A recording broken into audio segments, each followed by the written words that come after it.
I've been in hemp now for about 5, going on 6 years. I started out on the hemp project on Menominee, and then I've been doing a lot of advocacy work over the years, and I just started growing again. I grew in 2015 for the first time, and then I started growing again in 2019 and again 2020 here.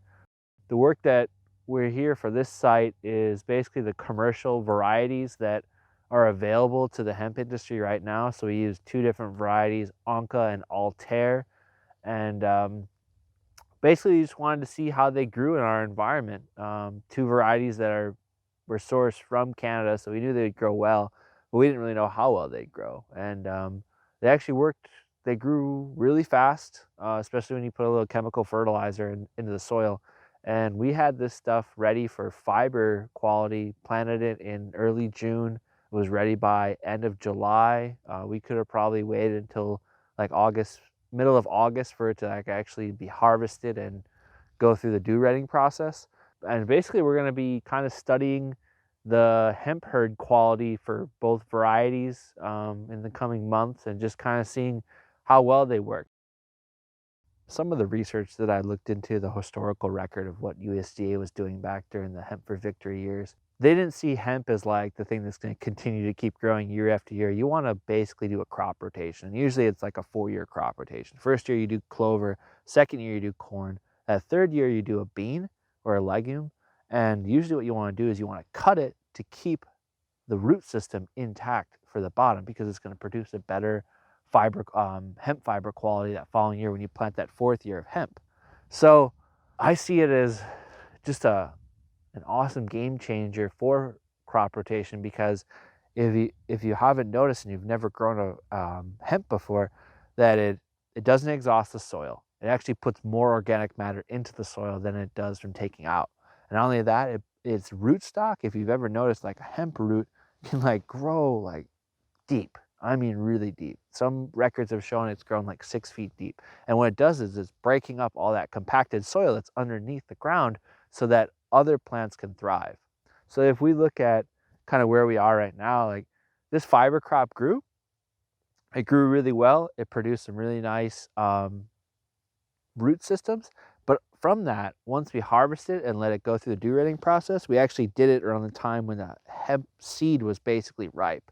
So when the hemp seed was ripe, it went back and replanted itself into the ground. So basically, we have all these hemp seedlings in the ground now, and they're actually doing really well, and they're thriving. And actually, some of them are actually being protected by the hemp fiber that was going through the redding process. So they actually got a fast growing phase for them to kind of build it up. And I can see the potential of why growing hemp and having its rootstock, basically break up the soil and from its compaction and actually create to where it's, allowing the soil to allow more plants to thrive. Fiber is an open market in the sense that no one's really perfected it. We're doing this research right now around the dew redding process, which is what the USDA was doing way back in the 40s during Hemp for Victory. So we kind of wanted to like research it this year and see like how applicable could it be, and how well is it utilized. And we found a lot of interesting results from our research. But I think when it comes to the fiber market and what we can do, it's like, people always talk about hemp has over 20,000 different uses or 50,000 different uses. A majority of those uses are stemming from the fiber industry. And the biggest thing is about developing markets. If you already have a market established where you can sink this raw material into, perfect. If you wanted to create markets, you should do that first before you start growing thousands and thousands of acres of hemp. If you don't know what varieties work best for you, do something like this. Grow an acre or two, or depending on how many varieties you want to test, try however many it is, and grow each by an acre, just so you can have an idea of how much you're pulling off of that 1 acre, and you can basically quantify it from there.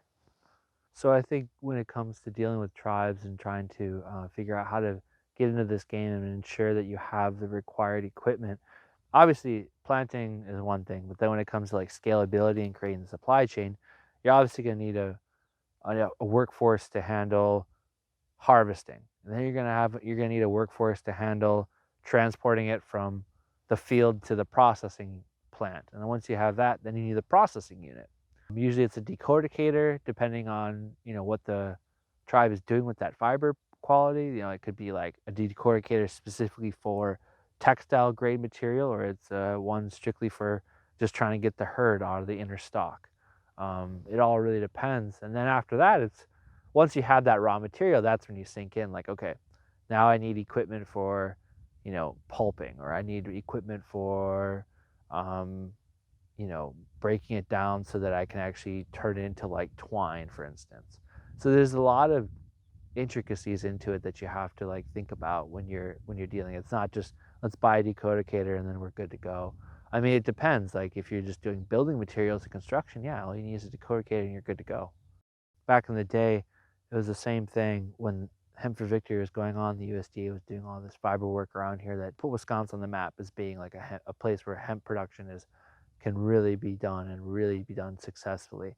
I think that back in the day, there was only limited types of marketable products that could be made then. There was the ability to make like fire hoses, and there's ability to make rope, as we all know.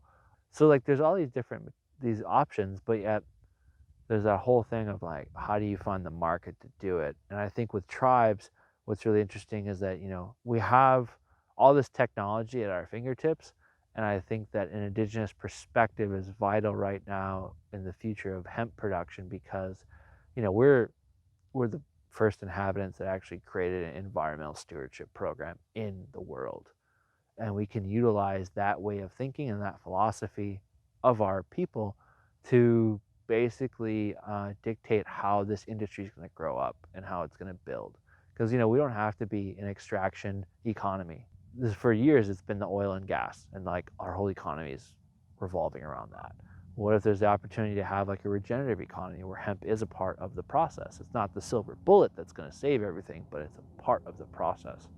I think that if we had more future indigenous thinkers who are going to be figuring out what to create, how to innovate, how to be creative about this industry, I think we're going to go really far. And it goes back to that whole thing is, I think Indian country has a lot of vital opportunities available to them that not many other companies or people in this economy have. And I think that we could basically utilize a lot of those resources to make things happen.